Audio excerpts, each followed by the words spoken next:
Everybody, we are live. Hello and welcome back to the Big Three. Thank you guys so much for being here. We got some people in the chat.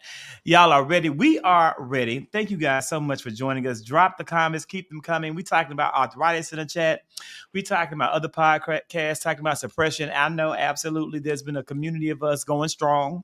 I have been a part of separate group chats talking about that since November. So it's great to see that movement continue to grow and gain steam. There are lots of people on TikTok that you can follow. Today, I know that topic made it onto Roland Martin.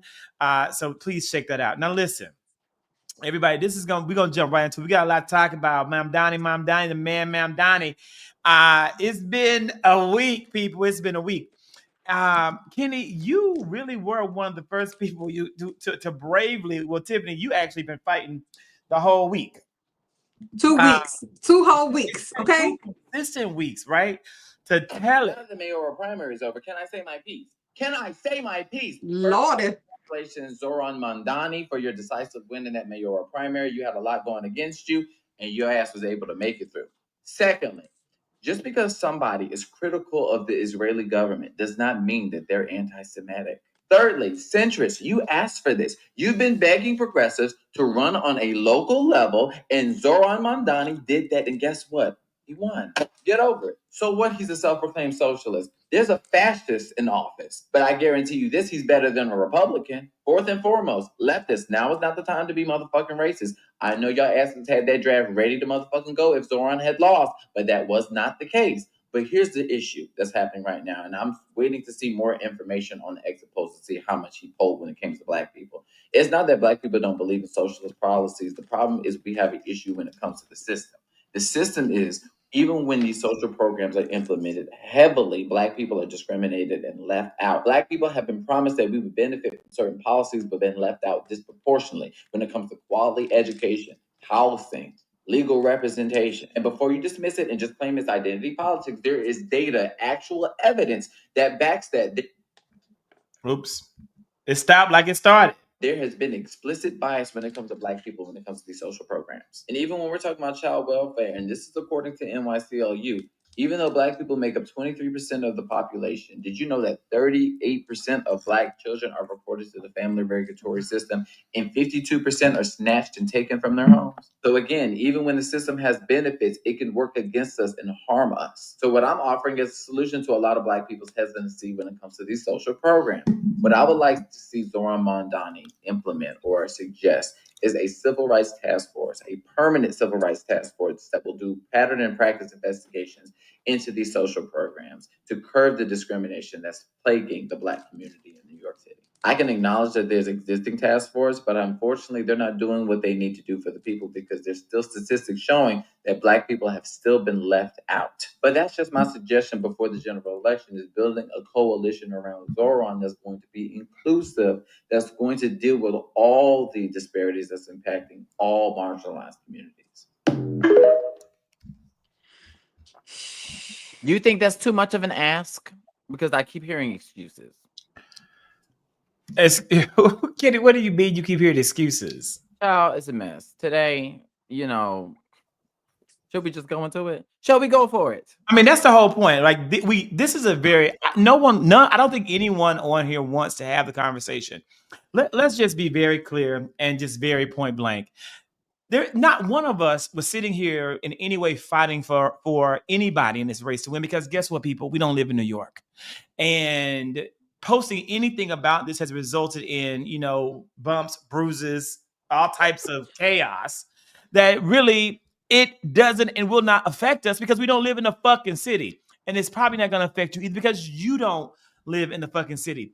It's bigger than that. And it goes back for me to a number of values that I have as a person. And this has really, again, made me not question my value system, but really barrel down into it. There are people saying they're not going to vote for Mamdani and they're going to vote and see for like the Republican candidate or the independent candidate. That's the equivalent of when Mamdani sat his ass up here and decided to be uncommitted to Kamala. Vote for the Democrat, vote because the Democrat is the better option of what's there. It's no perfect candidate. So if I was in New York, yeah, I'm gonna be voting for Mamdani over motherfucking Eric Eric Adams, who's Adams. on Fox News every fucking day. But at the same time, no, I wouldn't be. But in no way can I excuse the dumb shit he said and done. I can't excuse that. Even when I try to look through the lens of this motherfucker's being only 33 years old, I still can't excuse the fact that that he said some of the shit he said, posted some of the stupid shit he posted, because I am diametrically opposed to it.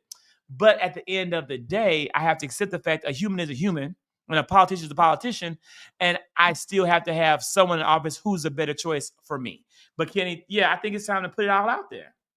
I mean, he'll have to answer to the people of New York. I mean, he decided to, decide to throw away his vote if he did. I'm not necessarily sure. I know that he was part of the uncommitted movement under like when Biden was running. I couldn't find any evidence unless he wiped his thing clean of him telling people not to vote for Kamala Harris or sit out for Kamala Harris. So I couldn't find any evidence for that. So I'm just going based off of what I could find. So he'll have to answer that. But as far as Mamdani, the only issue that I'm having right now is he's lacking when it comes to Black support. And in order for him to gain Black support isn't to be dismissive of Black experiences and only go off of a one-size-fits-all approach, because we've also seen, especially as I laid it out in my video, that even with these social programs, Black people have been disproportionately left out and left out to dry. So when Black people are coming to you with issues saying, okay, we support these policies, we want to see it happen. However, what are you going to do? What, policies or what type of implementation are you going to do is making sure that you're making sure that the policies are not non-discriminatory, making sure that you have, and which I suggested, which is a civil rights task force, make it permanent. So that way they can do pattern and practice investigations into these social programs, making sure that Black people are not left out disproportionately. I don't think that's a lot to ask for. And I think what I'm asking for is the very thing that Black people asked Bernie Sanders of when he started running off of Medicare for all and a lot of these populist policies. But when Black people asked, okay, what can we do to make sure that we have a piece of the fucking pie? Because even with Medicaid, Black people are disproportionately left out. Education, left out. Housing, we're left out. That's the issue that Black people are asking for. And we're wondering, okay, so we believe in all these things, when are we going to get some? We're not gonna get it. I hate to say that. We're not gonna get it, Kenny. We're not. Like, I'm gonna be honest. This is again. That's why I said this is a hard conversation. I mean, to have. we're still waiting for our 40 acres and a mule. We're Where's it not at? It's been over going to 100 get years. it. We should expect. This is what we have fucked up. Is that we as Black people have expected Democrats to be good people across the board because they're Democrats. And unfortunately, too many of them are Democrats because of one or two issues, not because of a party platform, not because they're even decent human beings. Okay. There's that one thing they care about. And I think that we have to start looking at more of our Democratic brothers and sisters the way that we look at white gay men. That one thing separates them from the rest of the herd. And if they can find a way to garner acceptance and approval and proximity to the rest, then they abandon all the others of us who fall under that gay umbrella, because being a white male is the overriding, prevalence. I don't know if Mamdani is going to do shit for Black people in New York, because AOC ain't done shit for Black people in New York. Bernie Sanders ain't done shit for Black people on a national level, and I can't think that Mamdani will either. But then it becomes a matter of that it is what it is, because would Eric Adams do worse? Would the Republican candidate do worse? It shouldn't be that way in 2025, but unfortunately, that is where we are, and I think it's okay for us to accept that. I really think that it's going to come to it.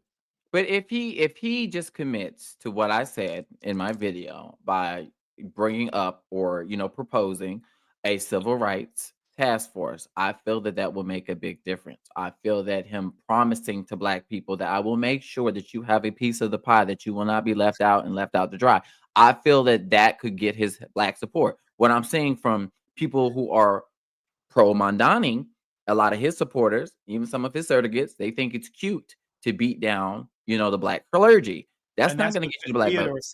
That's what Theodore said, and it was a great statement. That's not going to get you the Black votes. Being very dismissive of our issues and also beating down Kamala Harris isn't going to get you the black vote. Trust me. But they have beat Tiffany all week. It's 2 weeks. But being condescending to black people is not going to get black people. You have to be inclusive, like I said in my video, inclusive, opening. If you really want to build a true coalition and build bridges with people, you need to be inclusive. You have to make it seem like, oh, I want to join this. This seems like a party. This seems like somewhere I want to be.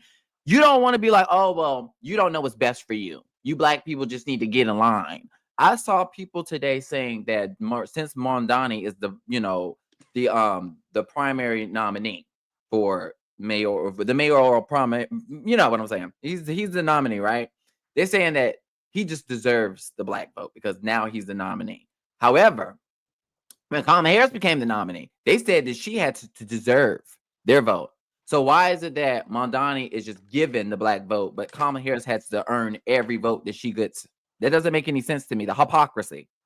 All right, well, oh boy, let's talk about this because you're on mute, Zach. You're on mute. I'm saying, Tiffany, I mean, oh my God, you went through hell. Listen, I'm used to it. I'm used to it already, so it's not a big deal. I've been watching this race from the beginning. Of course, this is my city. This is where I grew up. This is where my parents live. This matters to me. While we don't live there, my family lives there, and it is going to impact them, right? So I care about this race. Now, I jumped into this race in like 2 weeks ago, just talking when I saw the Marist poll, and I made as the only one video I made on this because I really don't care that much for people's opinions on this, to be honest. And in terms of like fighting, like there's too much fighting already as it is, but people want. So I brought the data and I said, this is what the poll said. And you can take it or you can leave it. You can believe it. Polls are, they are what they are, right? It's a snapshot in time, and that's how people go. That poll specifically was before the second debate. So it was for Mamdani to win, right? He was the one that needed to win this race. He was coming from behind. I know what it feels like to be in a race where you're trying to come from behind and you need specific demographics in order to be able to win. He was in that poll only at 11% with black voters, which was terrible, right? He was in the previous poll, he was at 8. He needed to get some black vote to win. He couldn't win with 11%, right? But that was a poll. Now he ends up winning, and he made the gains that he needed to make. And from what we see in the data, he made gains with young black voters. That's awesome. We knew millennials, but based on the information we had in the data, we knew millennials were going to show up. We didn't know for sure because they don't break it out like that in polling. Will black millennials show up? Will Latino? We don't know that information, but he did what he needed to do to win. That right there is impressive.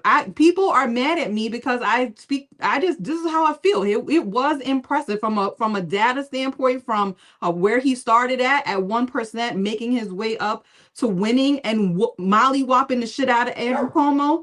That is impressive. I don't understand why people are mad about just me giving the information, but it's okay. That's fine. Now, they're also mad at me because I congratulated the man. Like, apparently saying congratulations is a problem to people because, you're supposed to be rude. I'm not that person. Okay. And I congratulate him because he literally outran every single poll. That is unheard of. That is something that rarely ever happens. So Andrew Cuomo is the problem here. He fucked up on his own in his own race. He got complacent. There was like 2 or 3 weeks where he was nowhere to be found. He didn't have great debates. And yes, they all the candidates coalesced and they decided that they were going to run this don't vote for Andrew Cuomo, whatever, don't vote Cuomo, don't rank him, whatever it was. Michael Blake is throwing out ads. You got all these, Brad Landers helping him. Tisha's out there. All these people are out there, coming together to stop this man. And guess what? They did. And that's great. That's an awesome thing. So regardless if I agree with DSA or if I don't agree with leftists, he did something that was unheard of. He he won this race and he was trailing. That's awesome. I don't know him to say, That's oh, I okay don't like to him. recognize that accomplishment. It's okay. Exactly. And he needs to And keep it's not building that upon that. serious. But Yeah, yeah, but so to your point, he needs to keep building upon that. How he right. built those That's coalitions your with those point. other people, he needs to do that with Black people as well, especially with the elders that are probably going to vote for Eric Adams. And it again, attacking Black elders and saying, well, they're just stuck in their ways and they won't vote for him because, you know, they're Islamophobic. That is not how you're going to win a general Now, election. That's not how did you're going he to win the say Black. that? He did not. I'm talking about his supporters. But here's the Yeah. thing. I want to also say to everybody out there, listen, people, 20 motherfuckers on Twitter ain't shit. Right. You Okay. think that? Let me say that's a famous quote. Let me put it up again. Let me tell you something. 20, let me tell you We something. we saw what harassment can do to stop people from voting. We saw how that could 20 deter people from voting. motherfuckers on Twitter ain't shit. Most of these people are bots and trolls who are paid to manipulate. So when they see fractures in the Black community, they know they go in. Mamdani is public enemy number one for the Republicans, and Twitter is a Republican-owned platform. I don't understand why in the fuck people don't see that. I don't understand why the fuck you're watching this on Twitter right now any goddamn way. Get your ass over to the motherfucking YouTube. We done ask you every fucking week to watch this bullshit on fucking YouTube if you really support us. Either support us or you fucking don't. We only on YouTube, on fucking Twitter, is to say, surprise, we're live in case you forgot, because I know it's a lot to keep track of a YouTube internet show, especially when we're on like an off day, because Kenny and had an event yesterday and they were, celebrating big shit in Maryland. Listen to me. Those people on Twitter are just stirring up shit to stir shit. Most of them are fake accounts and bots. Like when you look at these people's shit, those aren't even real accounts. They're not real accounts. So don't let those idiots create unnecessary division. Let it be real division. So those followers and supporters who say that shit, they're probably not even in America. They're sitting somewhere in Child, I'm seeing Russia. it on Instagram. I'm seeing it on Eating Threads. I'm seeing it on TikTok. I'm seeing people do videos. I'm seeing faces. This ain't just that. I'm talking about real folks. It can be a problem. But when and you I keep did, but Kenny, seeing it. I really hate to say this, and I mean I really do. I do not know if Mamdani needs to court the Black vote to be successful and win this race. I just don't think he has to. I don't think that is the demo. I think that's not the demographics of where he is to where it's going to have an impact. Well, I think, okay, here's my thing. In the article that I posted this morning in the New York Times, what we're seeing is that people are now open to the conversation, right? The person on his campaign said there was gatekeeping, right? I guess I don't know who she was specifically talking about, but she said they were gatekeeping because there were people that were supporting, and it's a Black clergy, so on and so forth. They were supporting. Some of them do support Eric Adams too, right? I mean, let's be clear. But Yeah. there is an opening now that he can, to Kenny's point, go in and have those conversations that may have not been there before. So it is up to him to want to be able to do that. And honestly, why wouldn't you? I mean, you're trying to govern for, you're supposed to want to govern. You're supposed to want to govern for everyone, right? You're not, as Biden would say, or Kamala, you're going to be the president or the governor or the mayor for everyone in that specific city. So he has to make the inroads to be able to do that. I think the problem, as somebody said in the comments, is a lot of people don't know him, right? They may know of him now. He won. But even before that, like my dad had no idea who he was. The people didn't really know who he was until they saw him in the debate. And so he has an opportunity to be able to court that vote, because there are people like my father who's like, fuck Eric Adams, like he hates him. And there are a lot of people that don't want anything to do with him. So now it's up to him to kind of go and meet people where they are, talk to them and let them know, about his platform, what he's all about.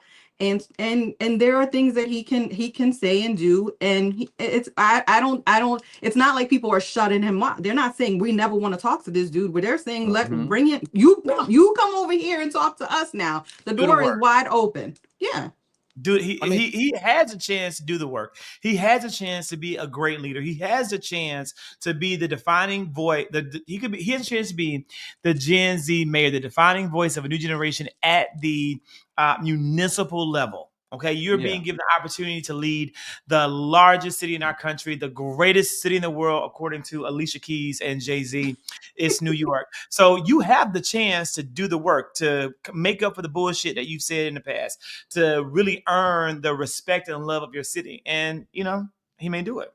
Yeah, I mean, I thought his video, to the one that I had sent you guys earlier, about him saying that he was willing to compromise. It's not a he doesn't seem, at least in that video, that he is not going to listen nor be willing to compromise. And that is something that you need in a leader, because you're not going to get everything you want. And there is still a city council you have to work with. There's still the state government you have to work with. There's still the MTA board. I mean, there's a lot of things that you're going to have to combat. You're coming into a job, and he's going to have people that understand he obviously he works in the assembly. He doesn't work in the city government. So he's going to need to lean on people to be able. That's why relationships matter. And he has to foment those relationships, especially with people. And it seems like he has, right? I mean, he had support. It's not like he didn't have support of people. There were people that supported him, and it wasn't the far from what the Twitters believe. It wasn't just AOC, and there were Nydia Velasquez is an important figure in New York City, and she supported him. And so did others rank him. So I think he has an opportunity, but that opportunity will come from him. And he is a personable person. I see a person that is like, I get why his supporters like him. I totally get it. I mean, for the first video I ever saw of him was talking to Kamala, people asking people why they didn't vote for Kamala. That was in November, right after the election. And I was like, wow, this guy seems pretty good. Now he does have other things that other people are not happy about, right? And he has to work that out with the Jewish community as well. I mean, there's all kinds. I mean, New York is the melting pot, right? There's every kind of person, every kind of voter, as you said, LGBT. I mean, there's everything in New York. So he's gonna have to govern for all, and that's the bottom line. And he still has to beat crazy ass Eric Adams, who is insane. And I'm probably will end up getting Trump's endorsement. And I will say this, Eric Adams is a good campaigner. As much as I can't stand his raggedy ass, he's corrupt to the core. But Eric Adams also won the New York City primary and the election by doing very similar things to what Mamdani did. But he did it a different way. He was in the Black community doing all of these things that Mamdani's doing in other parts of the city, right? He was out. Eric Adams was at the beach, going in the water with the people in Orchard Beach, which is, candidates don't do that normally. So Eric Adams ran a very similar type, but he wasn't a social media person, right? Downey flipped the game because he got young people to vote. And that's, I mean, listen, that is impressive. We know that millennials typically don't show up for these types of primaries. We saw the numbers in 2021.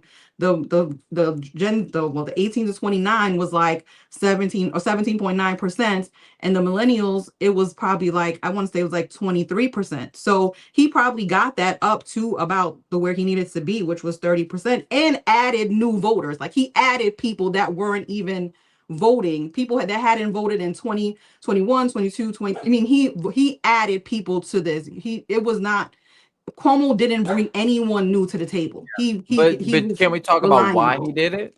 It's his policies. His policies are really popular with a lot of young people. I mean, rent freezes. When you're talking about free busing, all of these things, those are really popular with people, especially they're talking about he's trying to make sure that New York is affordable to live. I looked at y'all prices. I don't know how y'all living up there. Okay, how you living? Not in color. I know that much. All I know is I wouldn't be able to go up there. But those populist policies are very, they're appealing to a lot of younger voters because a lot of younger voters are struggling. A lot of younger voters don't have the money to afford the cost of living. Things are getting harder and harder every day, and people are just looking for a sense of ease, something, something, a substance that's going to make their life a little bit easier. So I think him running off of that populist policy in New York, in one of the most populous damn cities in the United States, is the perfect place to try it out. So I'm rooting for Mamdani. I hope that he wins. I hope that he's able to, make it through. I think he's got a good shot. I think he should continue to be himself, be as impressionable, be as inclusive, and just listen. Just listen to the people. Don't listen to all these people who are trying to divide us. Keep us united. And I'll say, look, I saw the comment earlier about we've already addressed that. Okay, you need to bring your ass in the beginning of the damn show. We started, boom, and we hit the ground running, not on purpose, but damn, I played a video by accident and it was time to go. We jumped in, we've addressed it, but I'll say again, I know that it is for everyone, for each of us on this panel. It's probably the hardest for me to be able to sit my ass here and be like pro Mamdani. It's hardest for me because I am not. Forgiveness is a gift. Forgiveness is a gift, and now I know this motherfucker, he ain't earned that from me. Okay, anybody out there who said to not who you had some trash to say about Joe Biden, you made a list that I keep. You had some shit to say about Kamala, you made a list that I keep. Anyone out here that was stoking anti-Semitism even in the most roundabout way, or Islamophobia or racism or homophobia, all that shit, you made a list. So it's tough for me to sit here and be like, this is the candidate who will earn my vote. It's tough to say that because I would be inclined to say, fuck it, I'm not going to vote. But I'm not going to do that because that would make me just like them. Just like the people that sat their asses at home and ensured that Donald Trump sits his diapered ass in the damn White House. So I'm not going to do that. I'm going to always vote, no matter how hard it is. And in this case, if I was a New York resident, it would be for Mamdani. I'm not going to put no crooked ass Eric Adams back in office to further betray the people. Somebody who sits his ass up here on Fox News every day, who completely ignores the racism, ignores all the horrible things that this administration is doing to the people and how Fox News is misaligning and lying to the people. There's no way I could, and of course there could be no Republican who's still willing to run as a Republican in 2025 and not denounce Donald Trump. So it's tough for me. It's hard for me, but this is the man who won the nomination. He got the damn votes. Mm-hmm. He's the Exactly. damn choice. Yeah, no, that's the thing. When I wrote my Substack, I said at the very end of it, whatever, no matter what happens, I am a person who respects voters. So if you vote for somebody and you vote them in, that's the will of the people. The will of the people should be respected, and I will respect the will that you and the effort that you put in to nominate this man. I mean, personally, I would have voted number one for Adrian Adams, but this is where people were, and she jumped into the race late, and there was already, and I still, and I have, I like you, so good. I have my list. I have my list of people that I feel like that were just trifling in this whole thing, but it doesn't matter at this point anymore. The whole thing was stupid, and the fact that Cuomo he thought he could win, and other people thought he could win. I heard New Yorkers. I was in New York 2 weeks ago, and people were telling me why they were going to vote for Trump. This is not, I mean, for Cuomo, Trump, same shit. Cuomo, why they were going to vote for Cuomo. And it was not just like my family. There was other people at this party that were explaining to me why they didn't really trust something happened within the last 2 to 3 weeks that changed some people's perspective. It could be, I don't know. There's a lot happening, but a lot of this is just, listen, the people voted for it, and I'm gonna support no matter what. My parents are always gonna vote D. They're not gonna vote no freaking stupid ass Eric Adams. And the thing with Eric Adams is that people don't trust him in New York anymore. They don't trust that he is not going to cave to Trump. Like, they're not going to put that man back. They will rather deal with a socialist and give him a chance than deal with somebody that they do not find trustworthy. Even with Cuomo, the one thing that they were saying was that they at least know he can govern. They know that Eric Adams can govern, but they know that his ass is corrupt, and that's a little too fresh in their memories. That asshole is still in office, and he is, and the thing is, like you said on Twitter, watch what the people are saying. You have people that are on the right, far right, saying let's get behind Eric Adams. Like, these people are saying that. Is that really who you want to support? Somebody that people on the right are aligning with? That's not somebody that I would want to support. But I understand why other people, everybody's going to have their reasoning. And my whole thing was like, let New Yorkers, decide this race. I personally don't have, my state is, I live in Maryland, but I care. My parents matter. Nothing that Mamdani is suggesting is going to harm anyone, right? Exactly. It's going to help. It would help people if it can be implemented. It's not like he's saying we're going to do stop and frisk, or we're going to do something terrible, or his whole the defund the police thing. I don't even think that's even going to ever happen, because the city council has been there, done that. They're not going there again. So all of the stuff that he wants to do, nothing is horrible. Does he have things to work out in terms of like rhetoric and feeling, and people may want to talk about the anti-Semitism thing? I get it. I understand. But nothing that he has suggested in policy is going to hurt anyone. If anything, it would help people. And that's to your point, Kenny, why people voted for him. He ran a positive campaign. He didn't, for the most part, he had his run-ins with Cuomo, and there was a lot of, the whole sex pest thing, and there was none of it was false though. Right, he ate his ass up, didn't he? No, he is. He is. They didn't tell no lies, but there was a lot of anti-Cuomo stuff, but it was right. It was necessary. He's a fucking asshole. Like, ugh. They had to jump him. They did. They beat his ass down, and they're good for them. They had to. So here's a question I want to ask, of course, the two of you, but I also would love for the members of our audience to chime in as well. Like, this is this is like tweetable, moments, or blue skyable, skeetable moments. This is skeetable moments. What are the lessons that the Democratic Party can take from Mamdani and the way that he ran his campaign? I think that's something to pause and think about. I do want to say that I think that, and really Tiffany kind of extrapolated this, and I'll kind of, I'll do, because it could be a clip. Tiffany extrapolated this. And when she talked about, the policies and what he wants to do isn't going to hurt the people of New York, the things that this man laid out in his policies are things that's going to actually benefit the vast majority of New Yorkers and not hurt anybody, right? You're making the city more appealing. You're making the city more affordable. You're making the city one that really truly does celebrate what the city of New York claims to stand for and represent.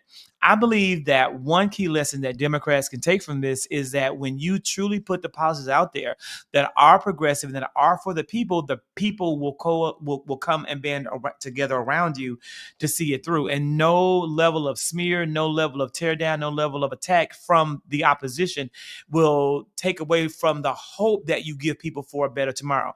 Now, there's a lot being said by liberals even that, the policies aren't feasible, that it's not going to happen. It's pie in the sky. Well, as Kenny said in the previous conversation that the three of us had, well, let's see if the pie can cook.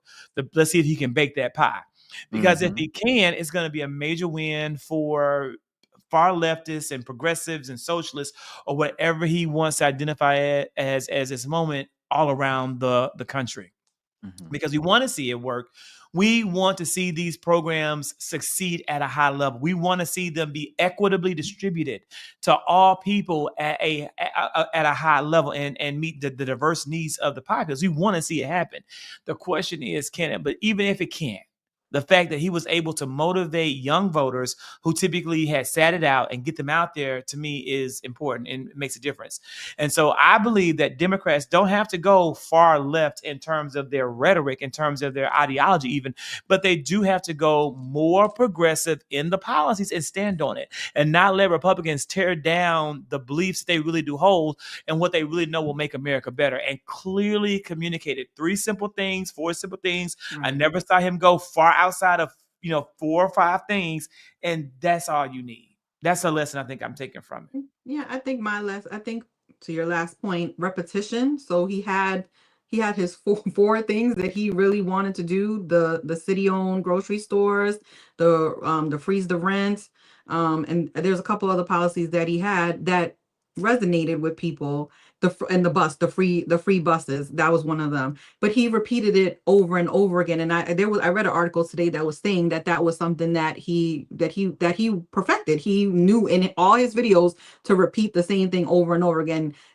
That is something out of the the Trumpian playbook. You repeat the same thing over and over again, but you are sticking to your guns. And and even when people criticize him about his policy, to your point, he never let up. He said, no, this is what I plan to do, and I'm gonna try to get it done for the people. And that's commendable, because he didn't compromise his own values in trying to move a little bit to the right. He said, no, I'm going to be my authentic self. I'm not going to hide that I am a democratic socialist. This is who I am. Take me as I am. And this is the person that I'm going to be. And if I'm your governor, yes, I am going to govern as a democratic socialist, and my policies are going to help you. That to me, while I don't agree with it, it is a compelling message to tell people you are going to help make their life better. However you phrase it. And it was short and sweet. It wasn't long. It wasn't like, I'm going to make a policy and it's going to be, I'm going to give you 10,000. Like, that doesn't resonate with some people. They have to understand. And it wasn't a policy that was just for the middle class. It was policies that would actually help the middle and the lower class, the lower class poor people in poverty. Because if you got to get to work, to get on a free bus, that'll save you $3 to get on the bus. So that helps everybody. I think the other thing that I'll take from it is his videos, right? His videos were short and they were sweet, and they weren't like droning on, like 3-minute videos, very to the point. So when we talk about social media, too many times candidates are talking too damn much. Stop talking too much. Just get to the point of what the hell you want to say. Because these people have short attention spans. Like, I have a short attention span. Tell me what the hell you're gonna do, and let's keep it moving. So I like that about his messaging. And then I would say the last thing that I think is that he was his authentic self, and more candidates need to be their authentic self, because too many times these consultants and all these people are telling candidates what they need to act like or what they need to be like. And there's this fear that people are going to judge them. The right is going to judge. Right now, they are calling that man everything under the sun. He is everything and nothing at all. So he's not even arguing back. At some point, he may have to, clarify. He's going to go to do a ton of interviews. I mean, he's mostly stayed during that time to New York media. He's been branching out. I saw he was on ABC, and I think he was on CNN tonight. So people are going to start asking him more questions, but he is actually pretty media trained. He is really good at answering those questions. And even the interview that I showed to you, he was trying to like pivot away from it. The person kept asking, and then he finally gave in and was like, listen, I'm willing to compromise. And that is something you're going to have to do. So I thought that was pretty, I mean, it wasn't impressive, but it was what was needed to be done to get through that interview. And there's things he's going to have to work on. But I think right now, between him, Eric Adams, and possibly stupid ass Cuomo jumping in, which he needs to go have several fucking seats, because he needs to get the hell out of here with that bullshit. And then Curtis Silva, whatever his name is, I hate that man. Red fucking beret.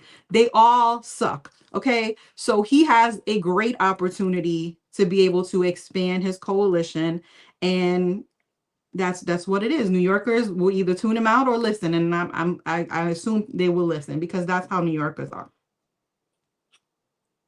I think that he's a great example of double down, don't back down. To your point, Tiff, as Democrats, a lot of people like to back down when it comes to how Republicans label them. I think the best thing for Democrats is to lean into that, accept the fact, and try to make it seem like this is not even an issue. I mean, when they've called Clinton, they've called Obama, they've called Kamala, they've called Joe, all socialists, and socialism never came. So I don't see what the situation is or why people keep trying to run away from these labels or run away from these policies that are anti-poverty that will actually help the people. Because most of these policies, most of these things, most people agree with. When you're looking at social programs, right now, people are fighting for their life just to keep their Medicaid, which is a social program. All of these things that benefit us. Okay, now people are scared to have them taken away from them. So all of these policies are popular. It's just the Republicans have a good way of branding it to make it seem like the boogeyman. When Democrats saying, well, do you know that the policies that you're benefiting right now, like Medicaid, that's a social program, SNAP benefits, social program. Did you know all these things are also created by Democrats? The things that you're scared of losing are all social programs. Oh my God. So we need to lean into that. And I don't see the problem with that. The other thing I like about Mamdani is the fact that he was able to build a coalition even when people he was running against. And that's a wonderful way of running a campaign. You don't have to beat somebody down in order to lift yourself up. And I do love the fact that he was able to coalesce around other primary challengers and they all teamed up and jumped the hell out of Cuomo.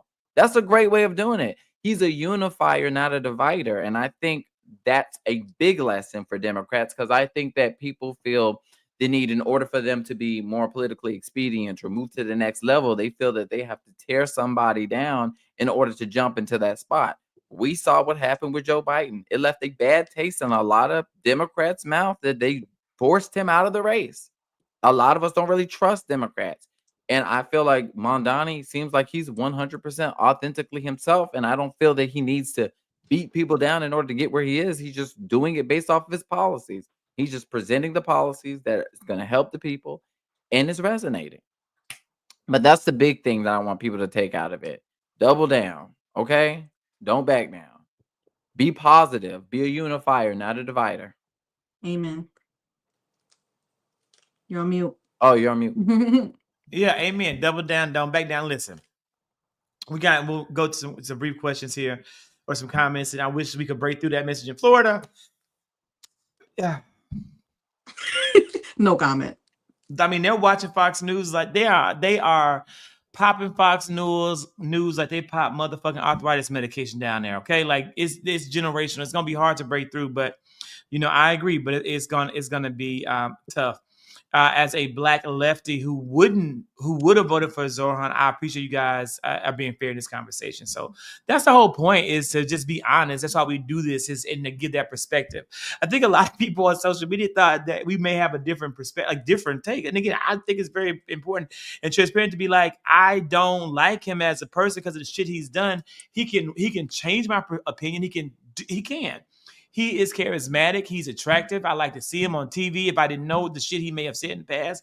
But it's still hard for me. But at the same time, I'm going to have to vote for the best.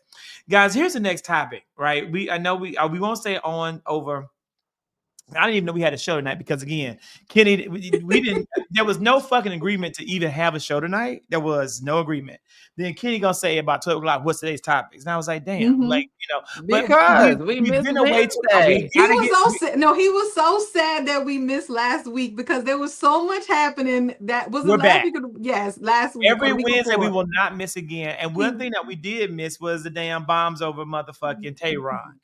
Boom, I just boom. want to know, we got to talk about it briefly. I want to know what the audience is, but I also want to know, like, what are your guys' thoughts about it? Because I don't even know if it's real. But I'm going to save my comment. Oh, you agree, Tiffany? It's so fake. I'm sorry. This is theater. This is theater. This is pure theater. This is Trump's reality show, right? He says 2 days. He says we're not going to do this for 2 weeks. Then on Saturday he decides he's gonna drop the damn bunker bombs and do whatever and send all the B-2 bombers, and it's a whole show. And then everybody's, I can't even lie, like that should have me like, oh shit, what's gonna happen now? Like listen, I have been in a terrorist attack. I lived in New York during 9/11. Oh, I didn't know that. So for me, whenever this whole type of stuff comes up, it scares the shit out of me because I'm like, oh my God, what's gonna happen now? And I'm stressed out about it. But once I realized where we were I was like, you know what? I can't deal with this foolishness. This man is crazy. I figured they were going to, they were going to do something to get back. I didn't want it to be like a sleeper cell coming to bomb something in the United States. Thankfully, that has not happened.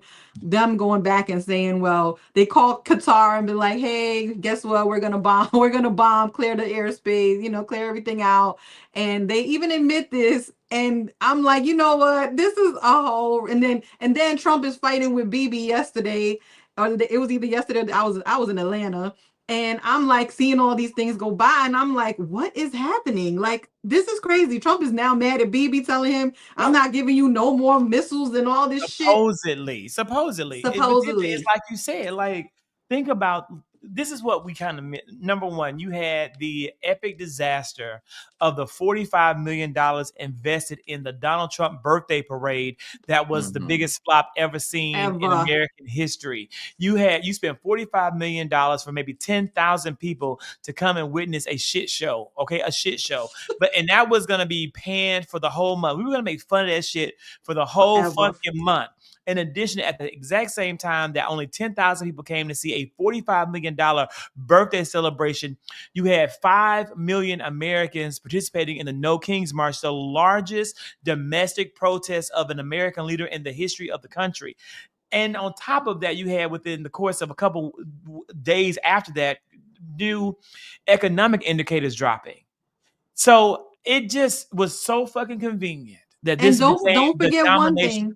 Cycle. Don't forget the one beautiful, and that's bullshit right, bill that everyone hates, that's wildly unpopular, and that they're desperate to get over the finish line so they can say that they fully implemented Project 2025 to decimate the lives of the American people. But you know what's crazy? Like, he has $45 million for a bullshit parade that nobody attended, right? But yet they talk about waste, fraud, and abuse and want to cut Medicaid and SNAP benefits from people. But they're wasting $45 million on a parade for one man. Yep. Make it make sense, y'all. I don't even want to tell you how much the bombing of Iran costs. That will make people very upset. Give it to the people so they can know how much waste, fraud, and abuse we're dealing with. I didn't know. It's those bunker bombs in itself are, each one of them is like, cost about like $50 to $100 million. So you're talking about, they drop, I think 14 some crazy number. Not to mention the time and the effort, and the B-2 bombers, those are not cheap to fly. I mean, it may be worth it in the end, but it's still a lot of money. We spend a lot of money on our military. And in some respects, yes, we have no choice. We have to protect the country. But when you're trying to take away social programs from people that literally need to eat, and what's the give and what's the take? Because right now the Republicans, their give is to their rich donors, and they're going to give them one hell of a tax break, right? And meanwhile, people are going to be starving. People are going to lose their health care, and it's going to get worse. Poverty is going to get worse in this country. We saw with Biden the opposite happening after COVID, where children, what was it, 50% reduction in poverty? Black children was lifted out. I mean, we are going backwards. We were cut by half. We literally cut childhood poverty by 50% under Joseph Robinette Biden, because of his policies and because of his work, and because congressional Democrats passed laws that made that possible. Yeah, it's ridiculous. And we are watching an administration who is just trying to tear shit up. And I'm gonna be honest, like yesterday I was in Atlanta. I was with my daughter. We were looking for an apartment because she wants to move there. And I was actually where? Yeah, I know. I didn't call you. It was a quick trip, like super quick. But we went to see an apartment and came right back home. You weren't available anyways there. I know, he's busy. Next time I'll be there. It was Wednesday. How was I not available? I had a work meeting from 9 until 11, and then I was working from home for the rest of the day. I would have been able to take a break because I'm gonna. I was already on the plane by then. But no, I was actually surprised by what, like, some of the things that I saw, because that's not like, and then I was surprised by the homelessness. I was surprised that I saw so many migrants that were waiting for work, knowing the situation that is happening in this country. But when you need money, you're gonna have to go work, right? And Mhm. so I was actually, like I said, sometimes when you go to different cities, you see different things. And I was Yeah. actually What surprised. part of town were you guys in? I When you think saw like the homeless people, you were literally in like downtown. I was in downtown. I was on Piedmont Road. Yeah, yeah, you And were going through Georgia State in the downtown, yeah, driving. I was close to downtown, but I wasn't in downtown. Yeah, Yeah, it was. yeah, that strip typically will have the where most of our unhoused people are located throughout the course of the day. And I know I've been emphasizing to people in networks that come to the Black community uh, when if you are looking for work and different things, because it's a safer space. Because in Atlanta, many of our undocumented citizens are living in certain areas of the city. Leave those areas to do your shopping, leave those areas to do things, and come to the Black area because ICE isn't here. But then damn, who knows who heard and saw what the hell was being said, because where was ICE today? We started getting notifications that ICE was literally in our neighborhoods, in our part of town today. I'm day. So Mm-mm. Yeah, it's crazy. I mean, like I said, there's just a lot of things that I just think people, when we're talking about these things, like what people see in their own communities is different than what people see in their. And like me and Kenny, we live in Maryland. We are a little bit we got sheltered from some of the stuff that's happening in other places.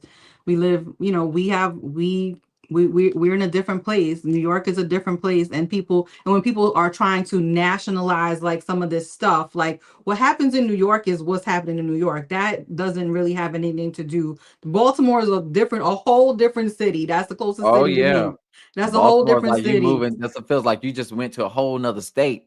Yeah, I mean, but what is happening in each of these cities is one thing that is consistent across the board is affordability. People cannot afford to live in these cities, and a lot of people are moving out of the cities and into the suburbs because it is at least a little bit more affordable. And that's what that article that I posted this morning was talking about, is about New Yorkers that are leaving New York because they can't afford it, and what they're doing is moving further south. So people were moving to Atlanta, people were moving to Charlotte.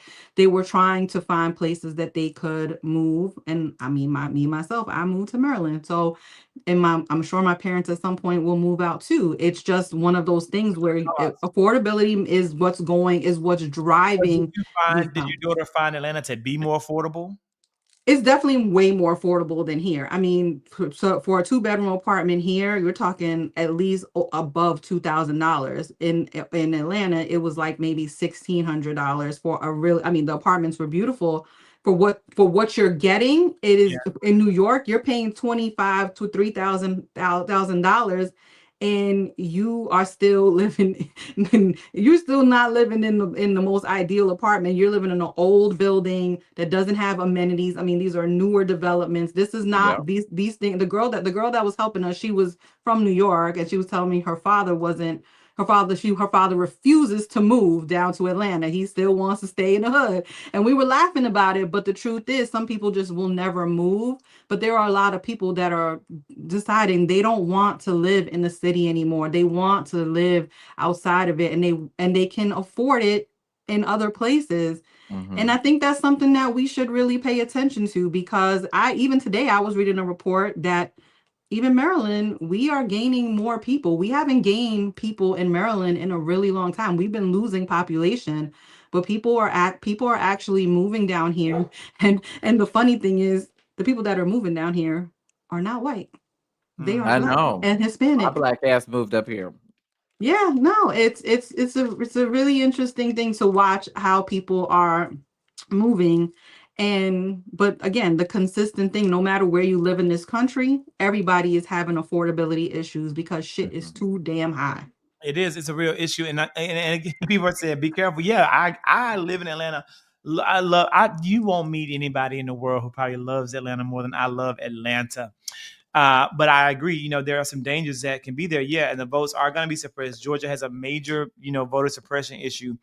And, while people want to have a lot of focus on Mamdani, bring your ass and look at motherfucking Andre Dickens in Atlanta. I'm the only motherfucker I know sitting here saying that. I don't know anyone who hates this man but me. I don't know anyone who has a bad thing to say about this man but me, because people don't want to look at the facts. They want to look at the popularity.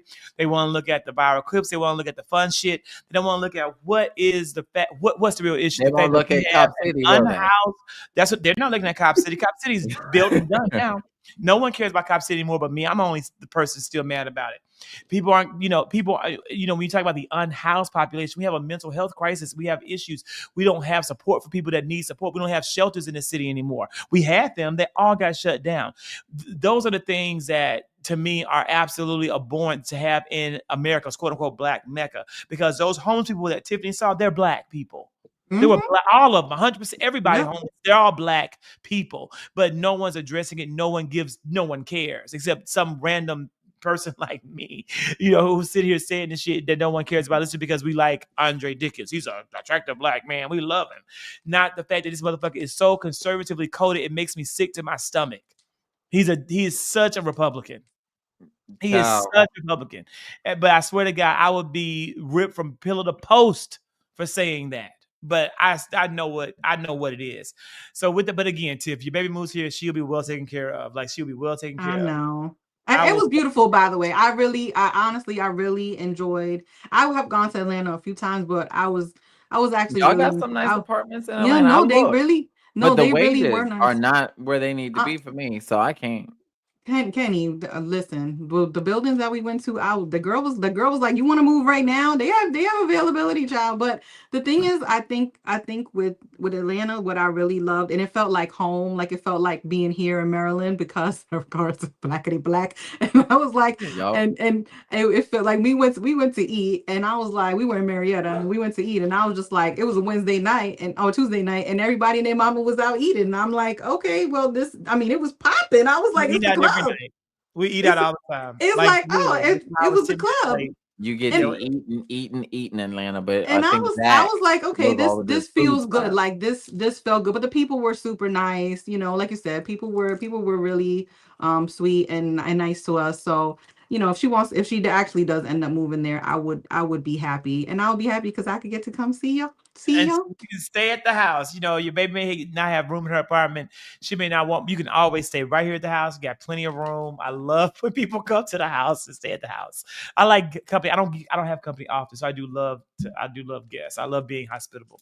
The last thing to share, and we're gonna wrap this out. The very last thing. Between at least yours isn't too bad. You know what? Between Adams, Dickens, and you know what? You're right. I'm not going to deny that. Okay, like yes, it could be worse. We could have the mayor of Dallas. We could have Eric Adams. Yes, it could be worse. Andre is not as bad, but I swear to God, I promise you, I know I'm the only person who doesn't like the man. I know. You wish you would just had a more progressive mayor. That's all. Not so much I had a Democrat. Period. Okay. This is something that I don't know if you guys know about happened today, and I made a video about it, and maybe people saw, maybe didn't see it. But did you guys see the elderly people protesting and fighting for Medicaid to not be getting zip tied? I just saw it today. Get out of I did not see this video. I'm gonna show you this video. They were arrested and zip tied, you guys. Very short video. But I need more awareness of this. So if you're watching us on Twitter, and you are, because it's 200 people watching on damn Twitter, repost this video. I posted it. Repost the zip tie video. And if you follow me on Instagram, share it on Instagram or TikTok. But look at this, because I feel like people didn't see this. People don't know about I did it. Okay, I'm going to play it right now. That ain't it. This it. Bear with me. Too many screens. Stop. I need to know if you saw this.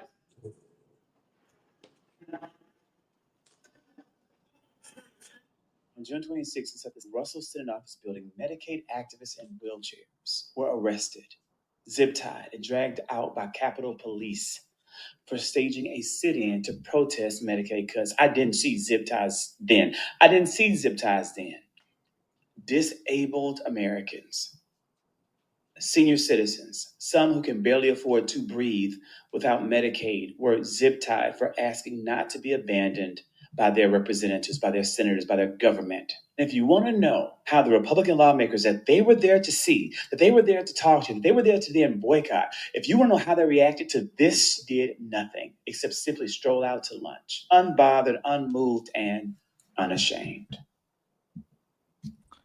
What the That hell? no, these Now, people what went was to what was protest. Meemaw supposed to be doing? Right, what were they gonna do? Like what they already in the wheelchair, so zip tying them to the wheelchair by their hands so they cannot. What was that supposed to do? Like they could still touch the controller. So what was it? It How was many- You should have rolled him over. Right. it's so sad, like to treat our, elderly citizens who, I think about how much effort it took for them to get even there to do this protest because they are afraid of losing their Medicaid. They are afraid of losing their health benefits. They're afraid of losing their damn lives. They went through all this to get there to then be treated like this by their fucking elected representatives. These senators work for them. And they had them arrested and escorted out of the building. And they literally walked over them to go to damn lunch. That happened today. Unbelievable. That was That crazy. Yeah, I hadn't happened seen today. this. And so Yeah. when we're sitting here on the damn internet, bitching about Mamdani, doing conjecture about Pete Hegseth and Pam and bullshit, this is a type of news stories that are being omitted.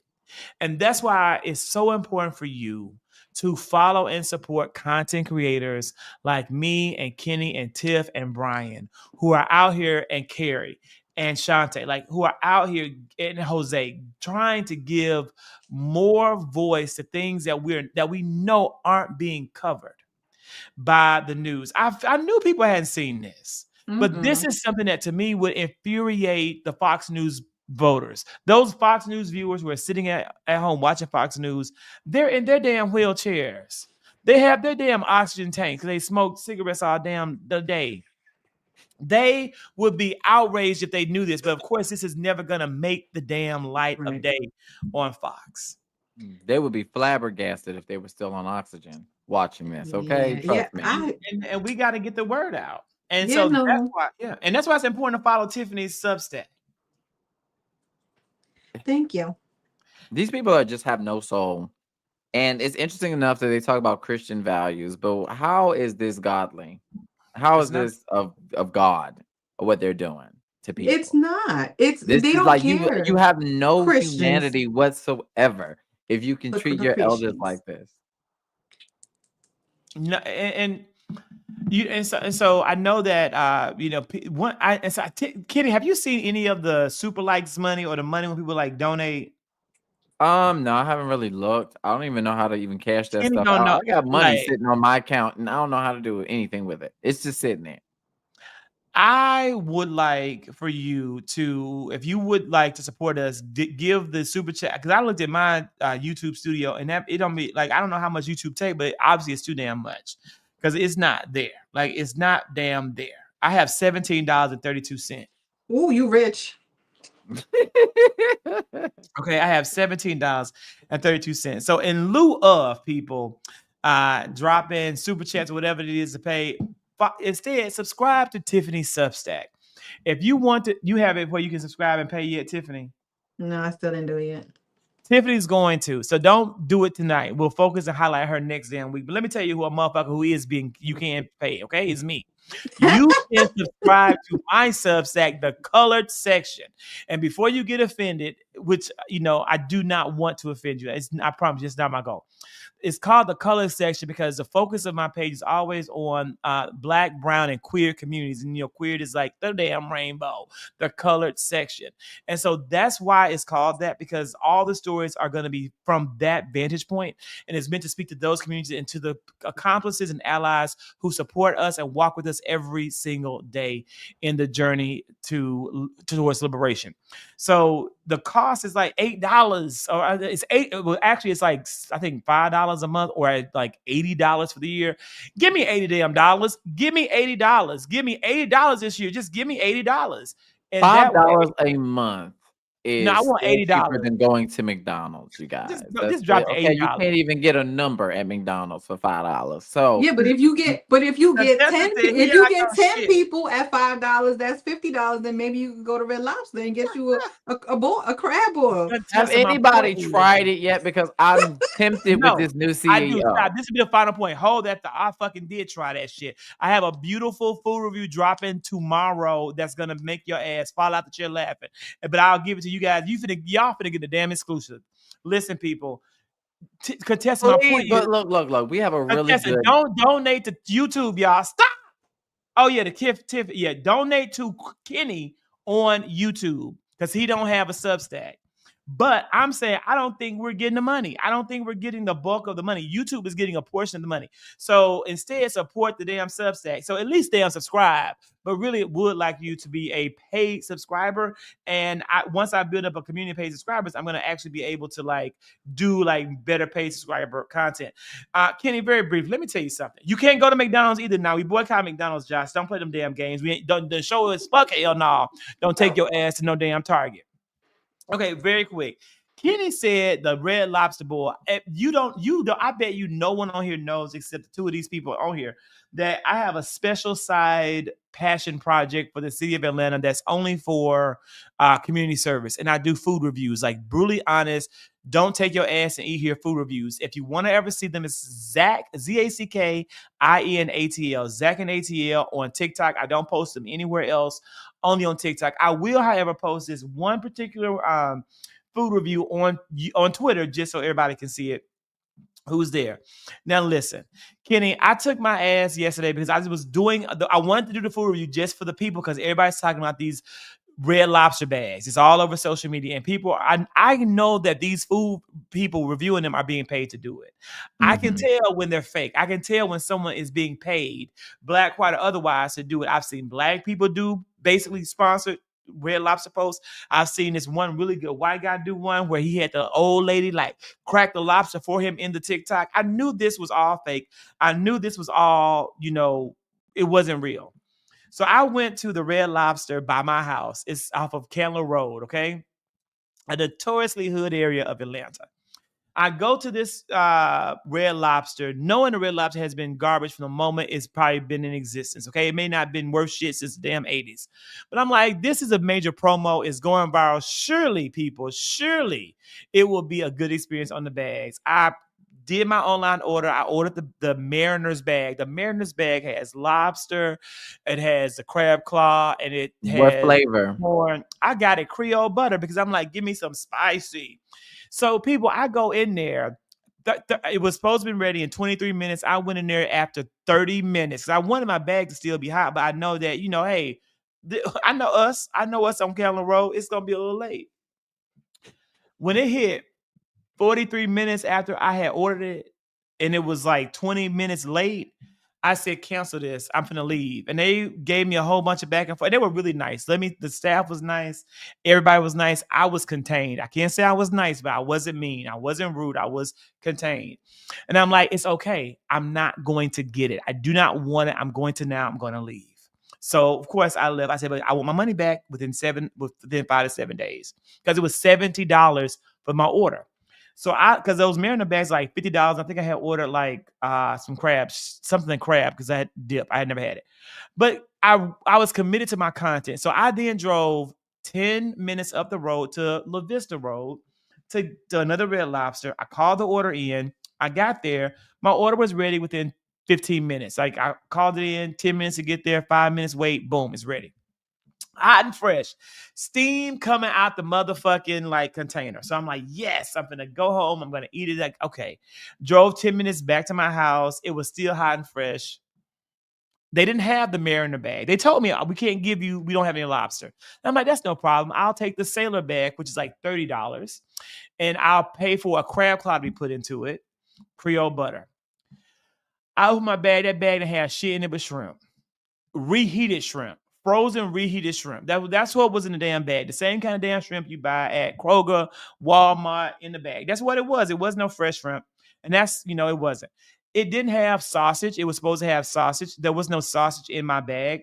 Then they also didn't include my crab claw. But I know none of that matters. What matters to you What is the hell was in the bag? Potatoes? it was one poorly cooked potato sliced, and it was a piece of corn, and it was shrimp. I know none of that really matters. You want to know, well, how does shit taste? It tasted like butter and water. It was horrible. It tasted like butter and water. It's all a lie. There was no flavor. This was like Creole butter if Creole butter was made in Norway. Okay? Wow. If the Norwegians created the fucking concept of Creole butter and not the damn New Orleans. That's what it tasted like. Norway and not New Orleans. And it wasn't good. So take your ass there if you want to. You're going to be disappointed. Well, then, on that note, we We'll will see now you be next going to week. Red Lobster. Well, look, I was just trying to go because I wanted to support the Black CEO. That was the Go. only reason. And the whole no, I'm not going. If I'm gonna spend $70, $80 damn dollars, I can go to not Juicy Crab. There's another place, Hot and Juicy here in Maryland.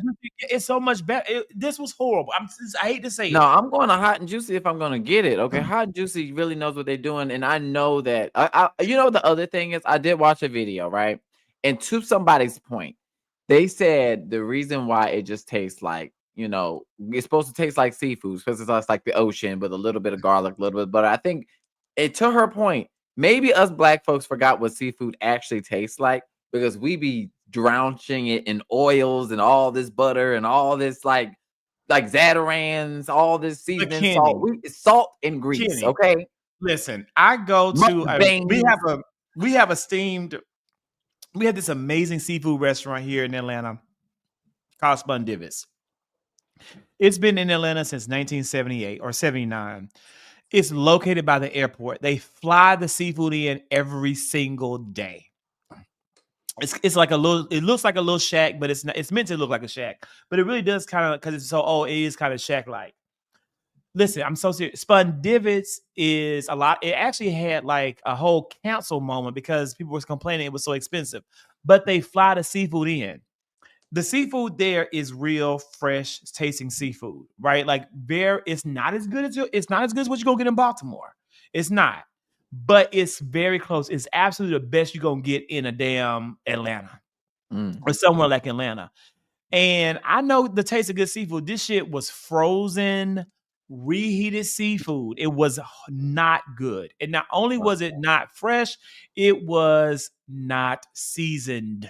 It tasted like butter and water, not the salt water, seafood water, but the refrigerator water from ice. Disgusting. Ew.